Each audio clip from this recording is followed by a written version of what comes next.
wala ulit tayong magamit. Ano tayo? Te-testing tayo.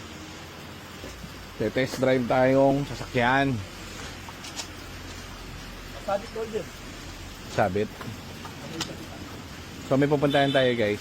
May mission tayo ngayong araw. Ang mission natin, may pupuntahan tayong warehouse sa Cavite.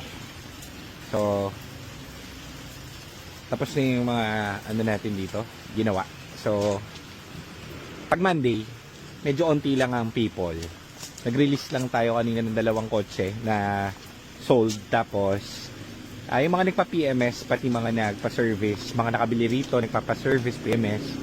O medyo hindi ganun ka-hard kapag dating ng Tuesday, Wednesday, Saturday, Sunday. Mahirap yan. Mapapagod tayo. So, sakto, may onti pa tayong time. Ano na? Oras na ba? Ano, mga 5 na. So, pupunta tayong Cavite kasi may nakita akong isa pang pwesto. Baka nagtataka kayo, para akong weirdo na, naghanap ako ng hanap ng pwesto. May mga iba kasi akong gustong mangyari. When I say gustong mangyari, gusto ko kumpletuhin tong shop. So, sa lahat ng aspect niya, total ako na si Mamin Ford nyo, si My Guy Ford nyo. So, lahat na titirahin ko dito para continuous, para hindi kami nahihirapan dito sa shop. So, ang mangyayari, ano nga ba mangyayari? Titingin-tingin ako ng mga warehouse na pwedeng paglagyan ng mga iba pang offices. Hindi yon magiging branch ng GTA, magiging parang mga stock room, stock lang natin, saka operational. Hindi kasi kami pwede maglagay sa malayo ng GTA. Tinatalong din nila Nico, gawa daw kami branch sa malayo. Sabi ko hindi pwede. Bakit? Hindi kayang maglagay dyan ng tao kapag hindi hands-on tayo. Kasi dito, nabibigay mo yung kailangan ng tao. So, kunwari, may client tayo, kahit naman hindi na under warranty, kung kaya natin, tinitira pa rin natin. Tinutulungan natin yung mga taong pumupunta dito. Hindi tayo nananaga. Tinutulungan pa nga natin sa mga price, pati dun sa mga kailangan gawin dun sa mga sasakyan, kahit hindi nila nabili rito yung kotse. Mahirap yun i-apply kapag nag-branch out tayo kasi baka masira lang tayo dahil kung ang ilalagay lang din natin doon hindi representative na galing doon sa atin sa main branch, mahirapan tayo, hindi natin magagawa yung ginagawa natin dito, di ba? Baka maging pera-pera lang ang labanan doon sa ibang branch. So dito na lang tayo sa main muna, titignan natin kung paano. So kailangan lang natin is yung operating warehouses pa natin para mangyari doon tayo mag-imbak ng mga parts ng mga kotse o ganun.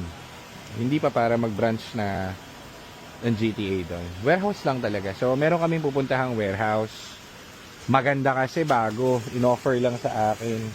So hindi naman exactly na gusto ko na siyang kuhanin agad, titignan ko lang kung kikiligin ako. Pag ako kinilig, kunwari kinilig ako doon, parang, ang ganda, bili mo na. Ay, rentahan mo. Renta lang pala, hindi ko bibili. Wala naman ako pambili. So, pag sinabi ko ganun, kinilig ako bigla. O, di pwede, ikuha natin, di ba? O, ganun lang. So, ang tabayanan nyo, pupuntahan na natin. Sino yung mga kasama ko? Mabal pa, oh. Galing pa sa atin yan, Iko? Hindi ko sure eh. Hindi ko alam, galing sa atin ito. Yung dumating pa, alis na nga. Naku po! Okay, so dito tayo sa Cavite. Ginabi na tayo. Layo pa lang ito guys, Cavite. Ayan o. Ayan, dito na yung sisipatin natin. Tingnan natin. Dito na.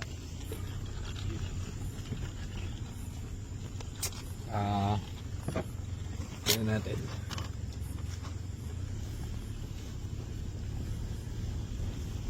Scary.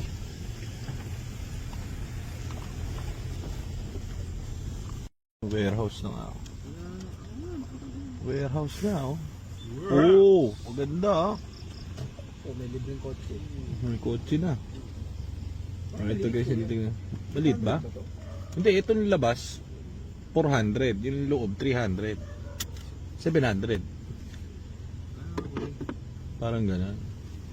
Parang maliit nga. Parang maliit. Tignan natin. Garahin natin. Kaya natin tong i-release din natin. Kulay pulang EcoSport na New Look. So ito, dadalhin natin to sa Bohol. So itong ginamit namin. So long ride ready na. Actually isang linggo na namin gamit to. So papakawalan na rin namin to. Okay na to. Good for Bohol na to, Nico. Pasado. Pasado na to. Hindi, meron sa air filter yun. Yung gumaganan. Sa air filter na plastic yan. Okay, tignan yung warehousing na natin.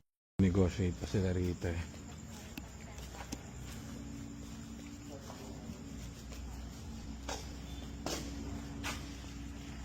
Ano to, kanto na po to? Wala nang daan dyan? Ah, meron ba?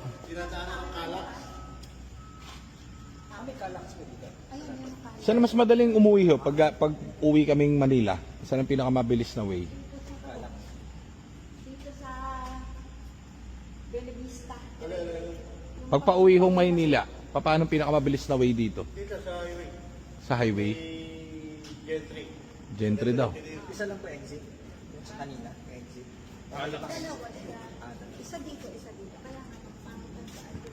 Dito na kanan kayo. Pagdating nyo ng McDo. Okay din eh. No? Ganda oh, laki. So tignan natin kung ma-acquire natin ito mga pare. Let's see.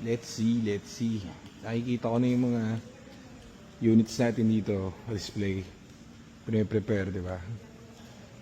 Pwede, no? Ganda. Yeah, ganda rito, ano?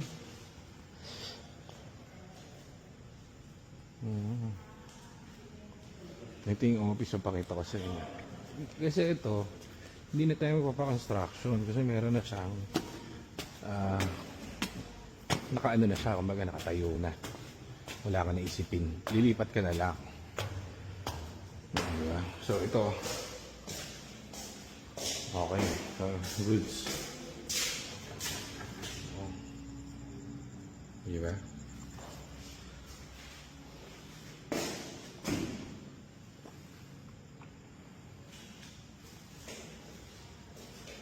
Tapos punta ka rito, warehouse mo. Pwede. Parang ganito, malayo ka na makakuha sa Manila ng ano.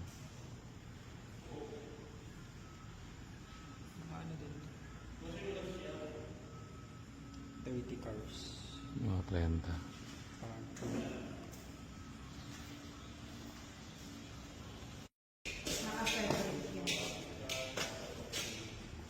Oh, di ba? High ceiling eh. Warehouse talaga na ano, so malamig. Ang kuryente po nito, ano po? Bali, ang Ay, kasi spasyo.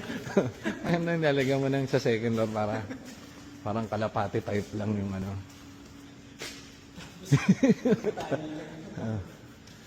Sige, kausapin mo na si Ma'am Nico eh. Kung magandang labas, medyo scary.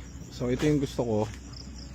Para walang epal na kapitbahay. Di ba? Mas maganda. Scary lang. Pero, kung ma-acquire natin to, lagyan natin maraming solar. Pak, pak, pak, pak, pak, pak, pak. Ganun. Para matindi, di ba?